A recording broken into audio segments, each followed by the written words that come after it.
Alright guys, today I'm bringing you something a little out of the ordinary for this channel, but I think it'll be interesting. First of all, this is an extra credit assignment, the unessay assignment for one of my college classes, biological anthropology. And so for my project, I will be drawing the entire evolutionary tree of life right here. So we're going to learn today how humans evolved from the first life on Earth. Now, this is just, I just want a few disclaimers before we get started.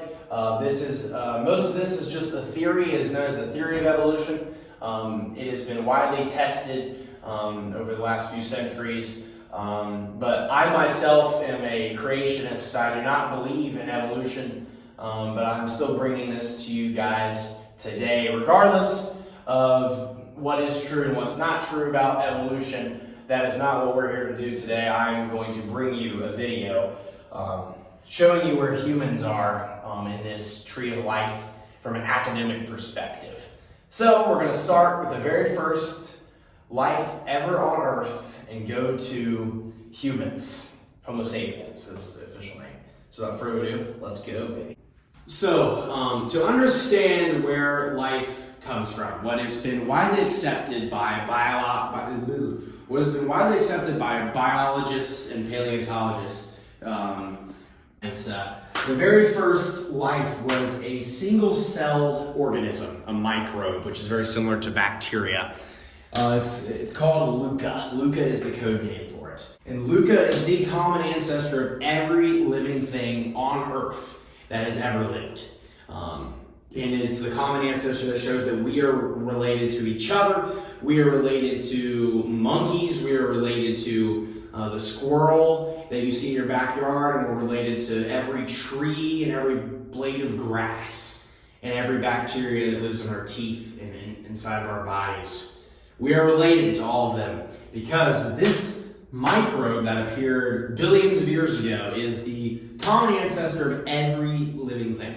How this thing came to be, that is not what we're here to debate today. Many people have given their ideas on why that is. I've heard of theories, of an asteroid hitting the planet that had some sort of components on it to create the first life and create cells, things like that. But essentially, Luca was just a cell. That was really all it was. Microscopic organism. If it was a thing today, humans would not be able to see it with the naked eye, just like many other things. So Luca, after millions of years, keep in mind that these arrows are millions of years each in time. And this is not something that just happened overnight. This was millions of years of adaptation and everything that led to these species changing. So Luca branched off into three categories. But first, it's initially just two. We get bacteria and archaea. Archaea is very similar to bacteria. Bacteria we're all familiar with. And these are both similar in that they both are prokaryotes, which means they only have one cell. They're single cell organisms. And so when they reproduce asexually through a process called mitosis, which creates this daughter cell that's exactly identical to the previous organism. So every time a bacteria reproduces, it produces a direct copy of itself, and does not change. That's why bacteria and archaea have both evolved very little since the beginning of time there. So, and there's many different branches. This is just very broad. After a while, a process that happens, and no one really knows how this happened, but a mitochondria, which is a type of cell, and now we know it as an organelle within the cell, but a mitochondria forms in one of the bacteria. It's an organism that eventually pairs up with another mitochondrial DNA, and with a process known as endosymbiosis. Right here, I'm just going to write it down. Endosymbiosis takes place. And so mitochondrial DNA, mitochondrial cell out of one of these bacteria ends up pairing with another cell to make, and this is over millions of years, to make a eukaryote, and the very first eukaryotic organism. The very first eukaryotic cell is made, which has a nucleus. And so from here we get what is known as the eukaryotes, which are multi-cell organisms. So now organisms can get more complex than before, as they were bacteria. Not too complex, one cell, but now some organisms will have 10 cells, some with thousands. And as the time will go on, we'll get bigger and bigger organisms that have more and more cells in them. Me and you have a lot more than just a few cells in us. So that's how that is. So that's what happens. The process known as endosymbiosis, which creates the eukaryotes. Now the eukaryote domain ends up kind of splitting into three different parts from here. So some of the very most primitive eukaryotic organisms are algae and the amoeba. So let's start with the algae first. So algae is the first branch. Now algae still exists today and is one of the most primitive eukaryotic organisms. Eventually algae evolved into what we now know as the plant kingdom. And so I just put a tree here to signify. It did not go straight from an algae to a tree overnight. That took millions of years. And there's many different types of plants. There's flowers, there's grass, there's all these other things that exist in the plant kingdom. But algae is one of the most primitive forms of the plant kingdom. And then we get something similar to what we know as an amoeba. An amoeba is a small little thing, usually lives in water droplets, and it is multi-celled. From the amoeba, two different kingdoms split. We get the fungus kingdom down here, which are mushrooms and things like that. And then we get the animal kingdom with, I put a jellyfish and a sea anemone here, which are some of the most primitive animals. In this video, we are mostly focused with the animal kingdom because that's where humans evolved from. And what a lot of people don't know is that fungi and animals, fungi are actually more closely related to animals than they are plants, which is kind of interesting. A lot of people don't realize that. Because plants branched off earlier. Plants have completely different cell structure than animals do. Plants have a cell wall and chloroplast, which allows them to get their food via a process called photosynthesis. That fungi and animals do not do that. They consume externally to get their nutrition. So that's how that happens. So we get a sea anemone and a jellyfish. Later on, after these two, we get a process called bilateria, which I'm going to write on the board. So this is bilateria. So basically, this is the process where, after a while, if you take a look at yourself in the mirror, if you were to draw a line down my body, that's the reason I have 2 eyes, 2 ears, 2 arms, 2 legs. Basically, both parts of my body are symmetric, unless you're a mutated animal, but that's a different story. Basically, if you were to do that with a jellyfish or a sea anemone, you would not get the exact same amount of things on each side. Bilateria happens here, and that explains why just about every animal that we see today, you can basically draw a line in the middle of them, and it's going to be the same mirror each other on each side, and that is good for symmetry and for survival instincts, things like that. So, after we get bilateria, the first branch of the animal kingdom actually happens. We get this branch here, which initially goes off into organisms such as worms, earthworms, put an earthworm here. We also have snails, and eventually octopuses, octopi. I don't know how to say that.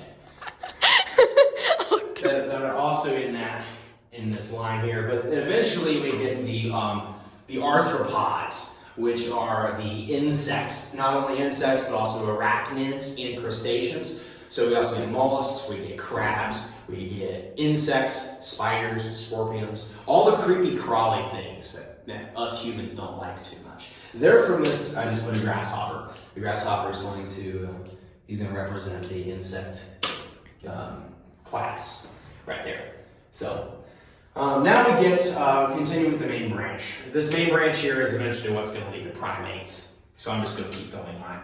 So the fish kingdom, initially everything just lives underwater because that's what the earth mostly is at this time, is water. And so we get fish. This branch right here leads to modern fish that we see today.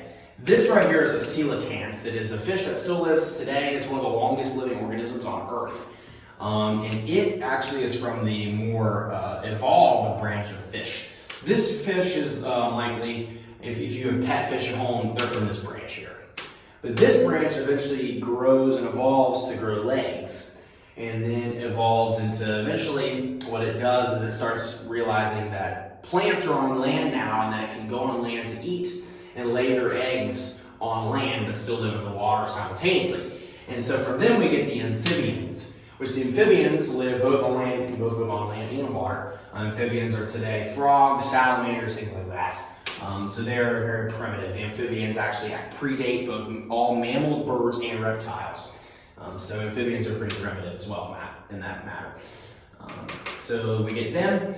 And then we get, from this point, we get a very important split here. And this is going to split the mammals from the reptiles. So the reptiles happen here. This is a Komodo dragon. Reptiles get really big. And they ended up ruling the world for millions of years. They dominate during the dinosaur age of the Mesozoic era, which we'll get into later on. They rule with the the Triassic through the Cretaceous period. So we get raptors here. Now, the dinosaurs go extinct after meteorite impact that happens around the end of the Cretaceous period, and only small things survive. And so eventually through the dinosaurs, through the ancestors that did survive, we get birds. Now, birds are actually direct descendants of reptiles. They're not their own thing, and actually some people consider birds to be they're similar, the same thing as reptiles, and not really their own class. But birds do evolve from these things. So next time you look at a bird out in the yard, you can say it evolved from a raptor, I guess, if you want to say that. That's interesting. So you get them. This is the branch where we get mammals. So this is right here is one of the first animals, and when we get into the Cenozoic era, mammals start to dominate after reptiles had. And so this is one of the earliest mammal species right here. And then they end up separating more. Mammals have evolved later than anything else has on our planet. And so right here we get the split right here with marsupials, which are koalas, kangaroos. At one point there was actually a marsupial lion species that existed. It's extinct now, but it did exist. So you get them. Right here you get the hoofed animals with horses. You get pigs, giraffes, rhinos, things like that. They're all from this class. And actually through them evolve whales and dolphins and things like that actually come from this class. You get hippos, and then you get whales. Whales are most similar to hippos that live on land. Eventually they actually went back into the water, and that explains why whales, if you didn't know, whales and dolphins and orcas and things like that are actually mammals, because they don't breathe water. They breathe land, they breathe air, so they have to come up and get air, but they live in water. So that's them.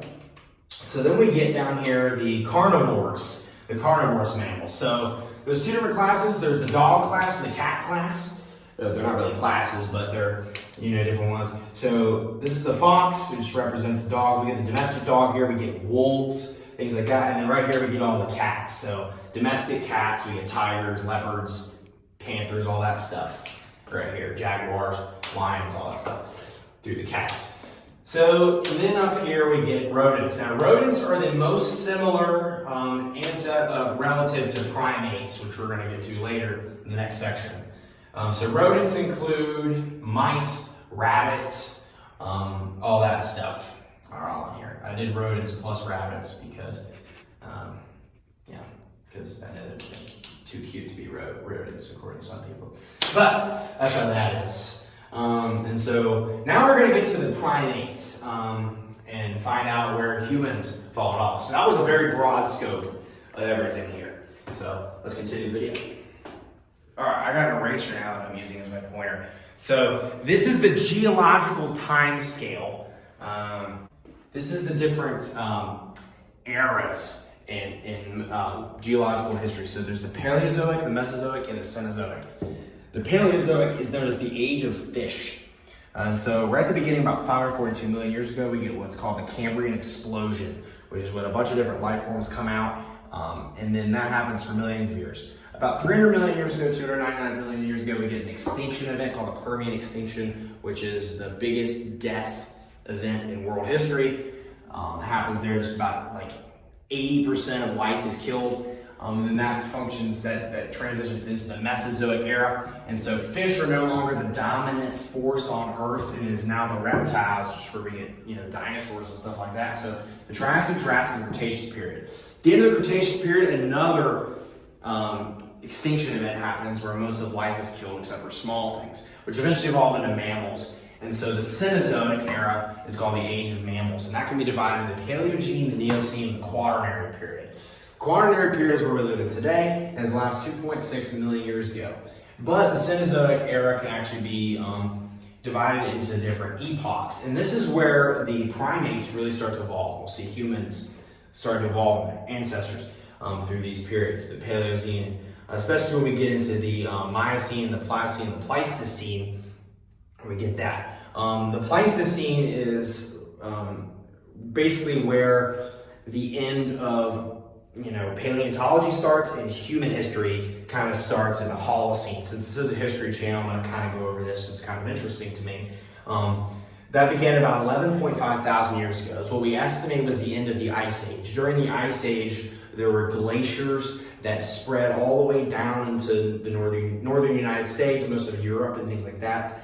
And most of Oceania and the islands like Indonesia, a lot of that water was not actually underwater at the time, and there was very low sea levels, and that's how what we think the Native Americans came over to America from Africa, and that's when the Pleistocene is when the species called Homo erectus is living. It's going to go around to all these different areas of the world and humans are going to start populating the world. And during those low sea levels, it really makes them easy to do that, to walk. They can walk, across continents. So that's what happened in the Ice Age. After that, we get the Holocene, which is where what humans like to call the Stone Ages, which is right here. So that's divided into the Paleolithic and the Neolithic age. So they come there. And then after the Neolithic, we get the Bronze Age, about 3000 BC. So that's when we get like Egypt and the Indus Valley civilization and things like that. After Homo sapiens start to, take over the world. Then we get the Iron Age in 1200 BC, and then we get Antiquity, which is like Rome and things like that. And then after the fall of Rome, we get the Middle Ages, which is about for 1,000 years there. And then the modern period, roughly since 1500, which is marked by the age of exploration, technological revolution, the industrial revolution, things like that. So that is like a brief history of the Earth, basically the brief history of life. And so we're going to see humans evolve, and now we're going to actually see how they evolved from our ancestors that are extinct now, and somehow are related to animals that still live today. Here we go. All right, guys. So now we're going to go over the primate section of the tree, and we're going to get into the actual anthropologetic stuff. The anthropology section of the video. So, we start off this, it was like some little circles because there's a lot we don't really know. But basically the primates start with the most primitive primates up here, which are the tarsiers and the lemurs. Basically the primates, as you can see, they have kind of similar traits with their arms and legs being the way they are. A lot of them were arboreal starting out, which means they lived in trees. That's how most of them were. Mostly ate off of fruits, and their diet consisted of mostly plants at first. And that goes on for a while. Then we get the New World monkeys and Old World monkeys. So there's a baboon right here, things like that. So we're not too related to them.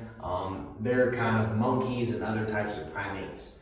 But then we get into the apes, which is where we are. These are our most close relatives. We have the gorilla and the orangutan here. The orangutan is very solitary.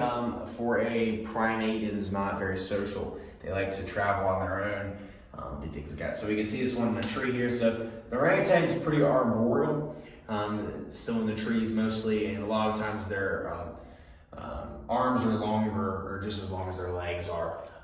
Gorillas right here is another one. They have a weird thing where they walk on their knuckles. They have developed a knuckle walking kind of ankle walking kind of posture there, which is kind of interesting. They are one of the great apes as well. Most of these are native to Africa, and that's where most of the early human species come from, as well as Africa. They're going to stay in Africa for millions of years. So right here is the branch off between this branch, which is where we come from, and the Pan branch. This is the genus Pan, which consists of chimpanzees and bonobos, which are our closest relatives as far as the animal kingdom goes. Now, as you can see right here, we have many closer relatives than the chimpanzees, but all these species are extinct now. The chimpanzee is the closest relative, and then bonobo is not too far off because they are both part of the Pan genus, our closest relatives today. Now, we are not part of the Pan genus, we are part of the Homo genus today, our species called Homo sapiens. And so, at some point right here, which we anthropologists and paleontologists have not 100% agreed upon, or maybe not even found, what the actual common ancestor between chimpanzees, bonobos, and humans are. But we do know it exists, has yet to be discovered. Some people speculate that this fossil here, which has really only been discovered in the skull, the Sahelanthropus chadensis, which lived about 7.2 to 6.8 million years ago, may be this ancestor, but we don't know for sure. Sahelanthropus chadensis is considered to be basically the first in our branch of the family. This species right here was the first real species in the primates to actually toy around with evolving bipedalism, which is standing on two legs, because previously all these species, for the most part, walk on four legs. They're quadrupeds. But, as we can see here, indicated by some of the bones with the way that they're bent, things like that on the toe, the foot, that especially in Auroran tugenensis, which lived between 5.9 and 5.7 million years ago, we really see evidence of bipedalism in these species. Moving down the timeline a little bit, we get a genus called Ardipithecus, which is here from 5.8 to 5.2 million and 4.5 to 4.3 million years ago. I have Ardipithecus cadava and Ardipithecus ramidus here as kind of some examples there. So they are part of the Ardipithecus genus. Eventually from them evolves, it's kind of questionable, the relationship between these. We get the Australopithecus genus, which is a direct ancestor of us as humans. The Australopithecus genus, which is very important. Now, there are no Australopithecus species alive today, unfortunately, but they are our closest genus, besides obviously being Homo. The Australopithecus is even closer than Pan, obviously. So we can see a bipedal creature here. This is Australopithecus afarensis, which lived from 3.8 to 2.9 million years. Almost a million years it lived, which is incredible. Also in this area, we have Kenyanthropus platyops for just about 100,000 years, and the Australopithecus barelagazali species. So it's called the afarensis because it lived in the Afar region, which is kind of modern day Ethiopia over in Eastern Africa. That's where a lot of these species are living at this time. One thing that happened when we had the split from the chimpanzees was the canines got smaller from the previous apes, which means these species started to experiment around with different diets, and eventually will actually grow to become omnivores instead of herbivores like they were before. Start eating meat and things like that, which we'll see with the teeth evolution later down the line with different stuff like that. Also, as you can see here, the arms are starting to get smaller. Eventually, the arms are going to be not as prevalent as they were on other species because these species over here are mostly still arboreal. This species here, Australopithecus, and we'll see later on as they start to venture out of the trees to look for food. And with our evolution progressing, we don't need our arms to be as long because we're not jumping from tree to tree anymore. And we're doing most of our movement by walking bipedally. So that's where you're going to see the legs are going to start to become way longer than the arms. Start there. So that's where that comes from. So after Australopithecus afarensis, we get three different branches of the Australopithecus. We get Paranthropus, which Paranthropus is kind of a subgenus. The Paranthropus ethiopicus, which then branched onto Paranthropus boisei and Paranthropus robustus right here. So these are Paranthropus species. We have the Australopithecus africanus right here and the Australopithecus sediba, obviously coming from Africa there. And so another thing that happened around this time was the dexterity of the hand started to change. Previously, the thumb on the hand was around this area, and so it started to move upwards. So now we can, so these species can now grip something, because it's much easier to hold on to something than it is to not. And that's gonna allow for tool usage later down the line with this species here, Australopithecus garhi, which is generally considered to be the first species to ever mess around with stone tools. And that's why we call it the Stone Age. And so after him evolves, so after the species, which we don't really know for sure, we get the Homo genus, which is the very earliest Homo species we know about. It's the Homo habilis right here. His name literally means handyman. And Homo habilis was renowned for using stone tools. And so that's where we get a lot of technology starting with the Homo species. That's what makes the Homo genus so unique. So Homo habilis, with the dexterity of their fingers, the brain size also gets larger as we move down this tree as well. And so they're able to think more than they had before. And now they're doing a lot more walking, and they're doing a lot more things with stone tools, and eventually we're going to be able to harness fire, and then agriculture is going to start with the Maya and everything like that. So that's going to allow the species to evolve even more like that. Mostly still staying in eastern and southern Africa though at this time. Its wrist bones and thumbs are very human-like, curved phalanges. The fingers can now be curved, which is huge for tool usage, things like that. It's pretty widely dispersed as well. All right, next up is there's a species called Homo rudolfensis around here, Homo ergaster. But when we move up here is Homo erectus. Now, Homo erectus is the most human-like yet. We are direct descendants of Homo erectus. Homo erectus has existed from 2 million to 117,000 years ago. So it lived a long time. Homo erectus was influential in the fact that it was the first Homo species to actually basically settle the earth. It expanded into Eurasia, and there have even been fossils found in China of Homo erectus. It moved from Africa to Eurasia to Eastern Asia, and even to places in Europe. This Homo erectus was really the first species to migrate out of Africa. It has a sloped back forehead, encephalization takes place, a long cranium. It's persistent hunting strategy, so it was able to hunt food, and that's when you see the diet shifting into more omnivorous, because the fact that they're not eating the same things they were in Africa, as they're moving everywhere. Defined temporal lines, an external nose, and so as you can see now, the nose is starting to kind of come out of the head here, as opposed to here where it's kind of in more. We can see that on chimpanzees and stuff too. The nose is not really in. It's kind of starting to extend out, which gives us a more humanoid look here. So that's what's going on there. And then it really starts to develop that long leg posture, where we really get our, walking is huge. We really get that as prevalent as it has. We get that from Homo erectus.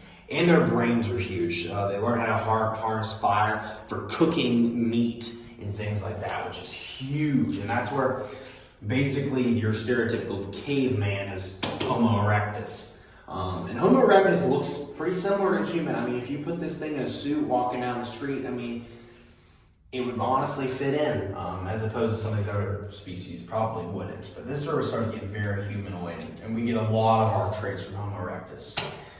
After Homo erectus, we get a species called Homo heidelbergensis.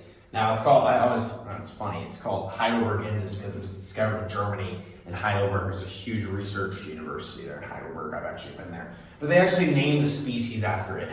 Heidelbergensis, interesting. So yeah, Homo heidelbergensis was very dispersed as well, just as much as Homo erectus, but they actually both existed at the same time, despite it actually evolving from it. What happened was Homo erectus was just so dispersed around the world that it had different sub-evolutions within sub-regional evolutions that took place. And Heidelbergensis was mostly in Europe, but it was widely dispersed around the area too.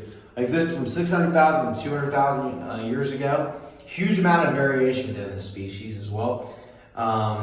kind of serves as the bridge between the Homo erectus and the Neanderthalensis, widely dispersed as well. So very similar to Homo erectus in many ways. Moving on, the Homo heidelbergensis evolves into two separate things. First, we get the Neanderthalensis, which is known as Neanderthals, what have you. They're so 400,000 to 40,000 years ago. And so the Neanderthals and, probably Homo erectus even, lived at the exact same time as our species, Homo sapiens, right here. That's me. I'm a Homo sapien.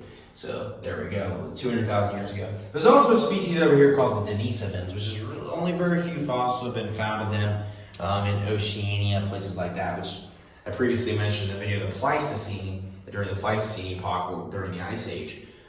The land was there are places that were previously land that are now underwater.